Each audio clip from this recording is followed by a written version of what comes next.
Hello, delegates. Great to be with you, even if it's only virtual in this new world of COVID mandated conventions. As I record this, we're still in the middle of a sort of COVID whack-a-mole situation where you get it a bit under control in one place and it pops up in another place. So you move over to that and get it under control and look back over your shoulder, and where you thought it was under control has popped up again. So it's been an ongoing battle. I know for a lot of you folks, you've been right on the front lines of that battle, and that's very much appreciated.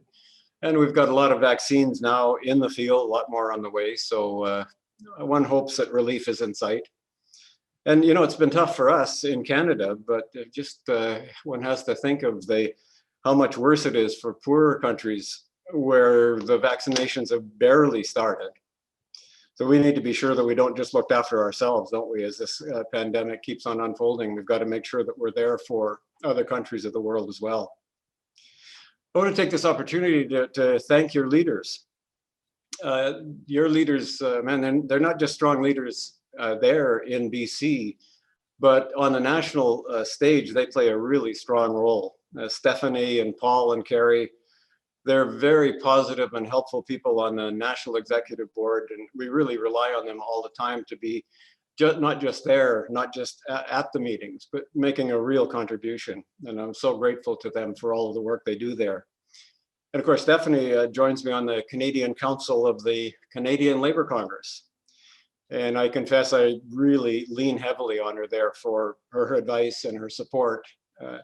Really appreciate all that she does there as well. And we have some interesting battles and interesting issues at the Canadian Labour Congress. So I mentioned COVID a few minutes ago. Maybe you folks wish that the mountains were just a little bit higher to keep the infection barrier higher.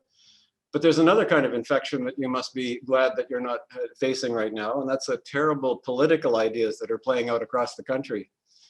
Just across the border in Alberta, my goodness, the worst government in Canada, I think, the worst provincial government by far. Jason Kenney, the premier, was a refugee from the hated Harper government.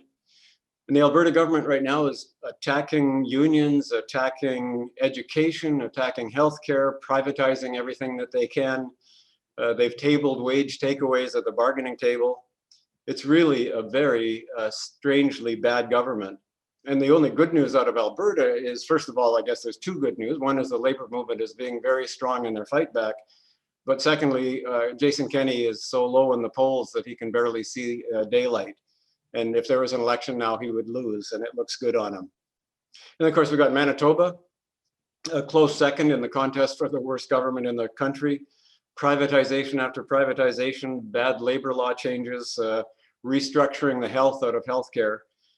Again, a terrible government, but again, very low in the polls right now. So they're paying for their misdeeds in public opinion. And in Newfoundland, just a couple of days ago, we had a new report there that calls for cuts in the public service, 5% across the board, I think it said, and wage freezes for years after that. Privatizations, every bad idea going is in that report that the government received. And they commissioned a woman named Dame Green, who lives in the United Kingdom, used to live in Newfoundland years ago, but she's a UK citizen now. And she helped to privatize the postal service in the UK. And then they engaged her to do a review of Newfoundland's economy. So the government got pretty much what it expected. Lots on the national agenda too. We've been making a strong push for a national childcare program, a national early childhood education system across Canada. We've been pushing for that for 25, maybe 30 years. But the COVID pandemic really exposed how important a national childcare system is to the people, but also to the economy, to the businesses, to everybody needs a good childcare system to be in place.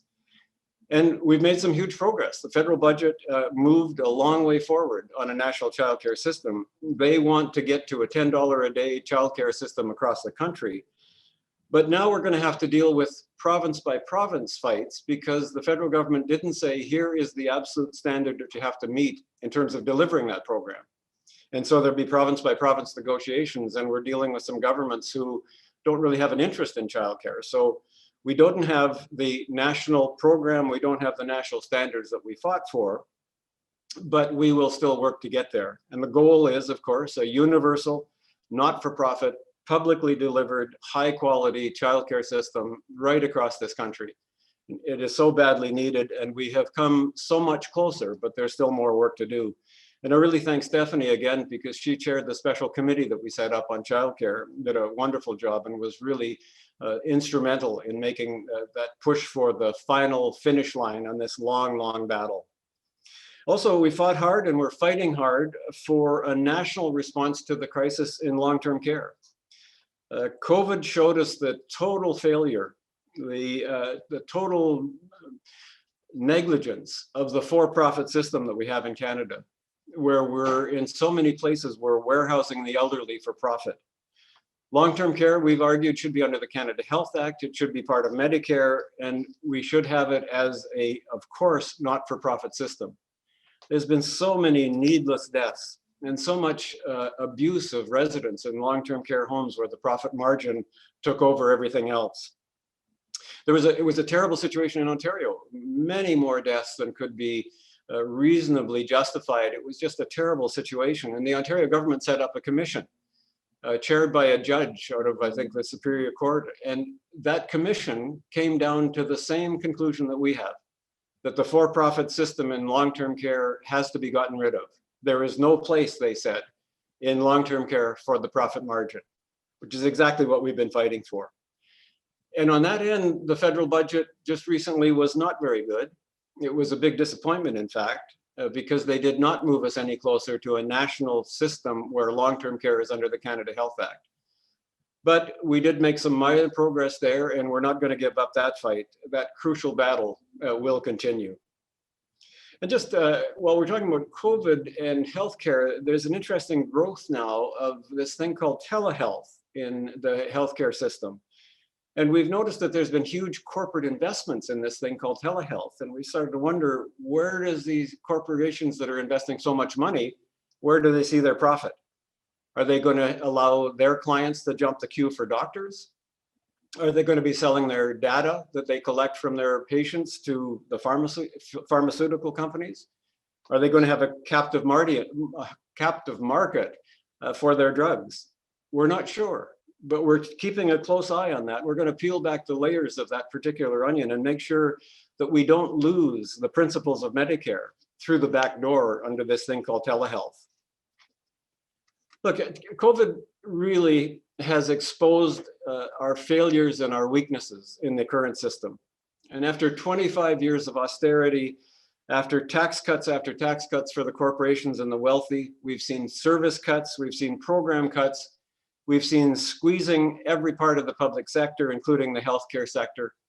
And we've seen over and over again, as a result of the COVID pandemic bringing all these failures to light, just how awful that system was. It created huge inequalities. Tax cuts will tend to do that. They allow the wealthy not to pay their fair share of taxes, and they weaken the public sector. And income inequality was made worse by that 25-year history of austerity budgets. But income inequality also made the pandemic worse. Those who are on the low end of the income scale suffered the most. They suffered the most infections and the most deaths, and they lost the most income under COVID. Racialized communities suffered more than anybody else. And during all that time, the pandemic made the rich very much richer. There was an incredible adding to the income inequality system in Canada. And so we need a fundamental shift. Coming out of COVID, and we will eventually come out of COVID, we need a fundamental shift where we rebuild strong public services built on a system of fair taxation. So when we look ahead and we see that there will be an end to COVID, some people would argue that we are going to look forward to going back to normal. And we don't feel that way, because normal was not good enough.